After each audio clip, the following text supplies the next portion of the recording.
આશાપુરા હાલીને જાય ને, આપણાને તો ખબર છે કેટલા કિલોમીટર, આમ જે કાઠિયાવાડથી ઉપરથી મુંબઈથી આવે ને એને ખબર ન હોય કેટલા કિલોમીટર છે. એટલે રસ્તામાં કોઈને પૂછે ભાઈ કેટલું દૂર, તો બસ આ 5 જ કિલોમીટર, હજી હોય 30 કિલોમીટર, પણ માણસ ખોટું બોલે કે એને થાક ન લાગે. હવે તો બોર્ડ આવી ગયા છે એટલે માણસને ખબર પડી જાય, અને છેલ્લે જોવે કે આશાપુરા 1 કિલોમીટર છે એટલે એના ગોઠણ પૂરા થઈ ગયા.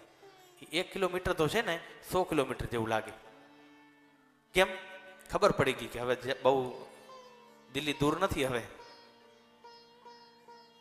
તમારું મન હારી ગયું અને મને ખબર પડી ગઈ કે હવે બસ થોડું કઈ દૂર છે, વધારે નથી, એટલે તમે થાકી જાઓ. અત્યારે તમે કામમાં છો, તમને કાંઈ નહીં થાય, તમને તાવે નહીં આવે, શરદી નહીં થાય, કાંઈ નહીં થાય, પણ જેવા તમે આમાંથી ફ્રી થયા, એ થાક શેનો છે? તો કે થાક તમારી યાત્રાની જે પૂર્તિ છે એ પૂર્તિનો થાક છે.